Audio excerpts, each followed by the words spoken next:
ದೇವತ. ರಾಜನಿಗೆ ಅಧಿಕಾರವಿದೆ, ಸಿಂಹಾಸನವಿದೆ, ಖಡ್ಗವಿದೆ ಎಂಬ ಮಾತ್ರಕ್ಕೆ ಅವನು ದೇವನಾಗುವುದಿಲ್ಲ ಮಹಾರಾಜ. ಪ್ರಜೆಗಳ ಬಗ್ಗೆ ಪ್ರೀತಿ, ಔದಾರ್ಯ, ಸಹನೆ, ಸಂಯಮ, ಅಂತಃಕರಣವಿರಬೇಕು. ಸರಿ ತಪ್ಪುಗಳನ್ನು ವಿಮರ್ಶಿಸಿ ಪ್ರಾಂಜಲ ಮನಸ್ಸಿನಿಂದ ತೀರ್ಪು ಕೊಡುವ ನ್ಯಾಯಾಧೀಶನಾಗಿರಬೇಕು. ನನಗೆ ತಿಳಿದಂತೆ ನಾನು ದೇವರ ಸೇವೆಯಲ್ಲೇ ನಿರತನಾಗಿದ್ದೆ. ಸಂಗೀತ ಸರಸ್ವತಿಯ ಆರಾಧನೆಯಲ್ಲೇ ಮೈಮರೆತಿದ್ದೆ. ಪರಂತು ತಮ್ಮನ್ನು ಅಗೌರವಿಸುವ ಪ್ರಜ್ಞೆಯಾಗಲಿ ಆಲೋಚನೆಯಾಗಲಿ ಲವಲೇಶವೂ ನನಗಿಲ್ಲ. ಇಷ್ಟಾಗಿಯೂ ನನ್ನ ಏಕಾಗ್ರತೆಗೆ ಭಂಗ ತಂದವರು ತಾವು. ನನ್ನ ಅನುಮತಿ ಇಲ್ಲದೆ ನನ್ನಿಂದ ವೀಣೆ ಕಸಿದುಕೊಂಡವರು ತಾವು. ಈ ತಪ್ಪುಗಳನ್ನು ಮಾಡಿಯೂ ನಿರಪರಾಧಿಯನ್ನು ದಂಡಿಸಲು ಮುಂದಾದವರು ತಾವು. ಈಗ ನೀವೇ ನಿರ್ಧರಿಸಿ, ತಪ್ಪು ಯಾರದ್ದೆಂಬುದು, ಯಾರಿಗೆ ಶಿಕ್ಷೆಯಾಗಬೇಕು ಎಂಬುದು. ಈಗಲೂ ನಿಮಗೆ ನಾನು ಅಪರಾಧಿಯಾಗಿ ಕಂಡರೆ ದಂಡಿಸುವ ಹಕ್ಕು ನಿಮಗಿದೆ. ನೀವು ಯಾವ ಶಿಕ್ಷೆ ಕೊಟ್ಟರೂ ಸ್ವೀಕರಿಸಲು ಸಿದ್ಧನಿದ್ದೇನೆ.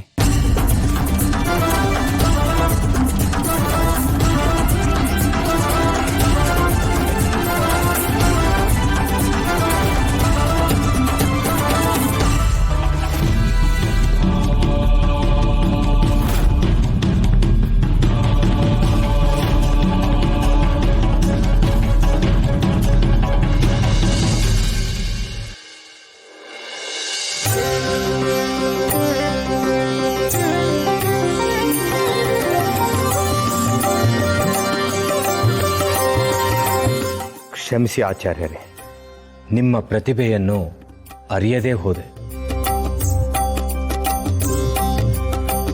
ರಾಜ ಎಂಬ ಅಹಂಕಾರದಿಂದ ಹದ್ದು ಮೀರಿ ವರ್ತಿಸಿದೆ. ನನ್ನದು ಮಹಾಪರಾಧವಾಯಿತು. ನೀವು ನೀಡುವ ಶಿಕ್ಷೆಗೆ ನಾನು ಬದ್ಧನಾಗಿದ್ದೇನೆ. ಯಾವ ಶಿಕ್ಷೆ ಬೇಕಾದರೂ ಕೊಡಿ, ಅನುಭವಿಸಲು ಸಿದ್ಧ. ಪಶ್ಚಾತ್ತಾಪ ಪಡುವ ಪಾಪಿಷ್ಠನಿಗೂ ಸ್ವರ್ಗ ಪ್ರಾಪ್ತಿಯಾಗುತ್ತದೆ ಎಂದು ಶಾಸ್ತ್ರ ಹೇಳುತ್ತದೆ. ಮಹಾರಾಜರೇ, ನೀವು ರಾಜರೆಂಬ ಅಹಂಕಾರವನ್ನು ತ್ಯಜಿಸಿ ತಮ್ಮ ತಪ್ಪನ್ನು ಅರ್ಥ ಮಾಡಿಕೊಂಡಿದ್ದು ತಮ್ಮ ದೊಡ್ಡ ಗುಣ. ಶಿಕ್ಷಿಸುವ ಮನೋಧರ್ಮ ಕ್ಷಾತ್ರಗುಣದ್ದು, ಕ್ಷಮಿಸುವ ಔದಾರ್ಯ ಗುರುಪರಂಪರೆಯದ್ದು.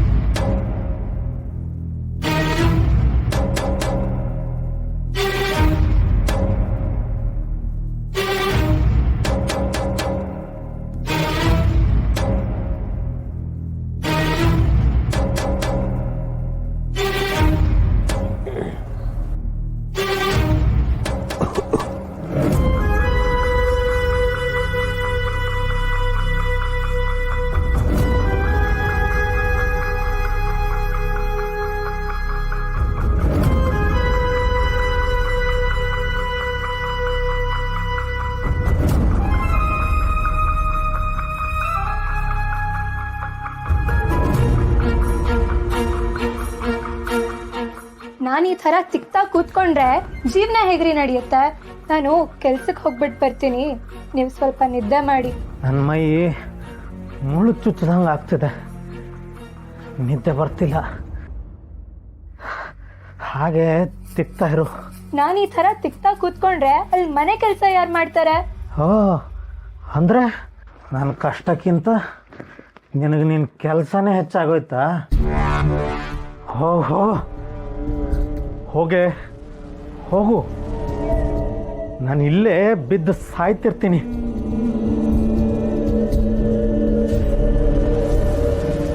ನಾನು ಯಾಕಾದರೂ ಬದುಕಿದ್ದನೋ? ಕರ್ಮ ಕರ್ಮ. ಯಾಕ್ರಿ ಹೀಗೆ ಕೋಪ ಮಾಡ್ಕೋತೀರಾ? ನೀವು ಬೇಗ ಗುಣ ಆಗ್ಬೇಕು ಅಂತಾನೆ ತಾನೇ ನಾನು ಇಷ್ಟೊಂದು ಕಷ್ಟಪಡ್ತಾ ಇರೋದು. ಅಂದರೆ ನಾನು ನಿನಗೆ ಕಷ್ಟ ಕೊಡ್ತಿದ್ದೀನಿ, ನಿನ್ನ ಜೀವನ ಹಾಳು ಮಾಡ್ತಿದ್ದೀನಿ ಅಂತ ಹೇಳ್ತಿದ್ಯಾ? ಹಾಗಲ್ಲ ರೀ. ಮತ್ತೆ ಹಾಗೆ ನಂಗೆ ಗೊತ್ತು ಕಣೆ, ನಾನು ಬದುಕಿರೋದು ನಿಂಗಿಷ್ಟ ಇಲ್ಲ, ನಾನು ಸಾಯ್ಬೇಕು. ಅಷ್ಟೇ ತಾನೇ, ಎಲ್ಲಾದರೂ ಹಾಳಾಗಿ ಹೋಗು.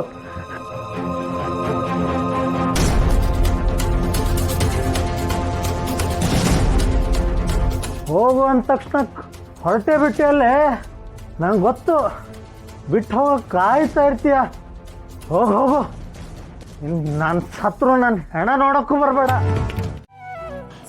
ಯಾಕೆ ಇಷ್ಟೊಂದು ಗಾಬರಿ ಆಗಿದ್ದೀಯಾ? ಕೆಟ್ಟ ಕನ್ಸು ಏನಾದ್ರೂ ಬಿಟ್ಟೆ? ಕೆಟ್ಟ ಕನ್ಸಲ್ಲ ಸೀತಕ್ಕ, ಕನ್ಸಲ್ಲಿ ವೆಂಕಟನಾಥ ಬಂದಿದ್ದ. ಕಮಲಾ, ಒಂಚೂರು ನೀರು ಕೊಡಮ್ಮ.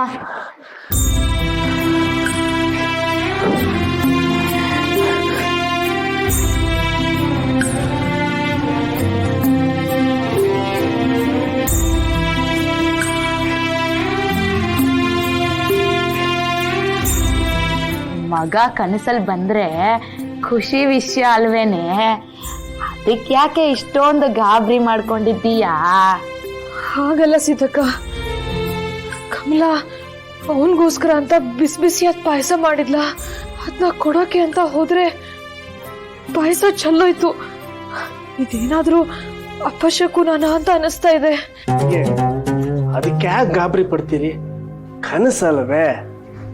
ಇಲ್ಲ ಮಾಧವಣ್ಣ, ನಂಗೆ ತುಂಬಾ ಗಾಬರಿ ಆಗ್ತಿದೆ. ಒಂದ್ಸಲ ಅವನ್ನ ನೋಡ್ಬೇಕು ಅನಿಸ್ತಿದೆ.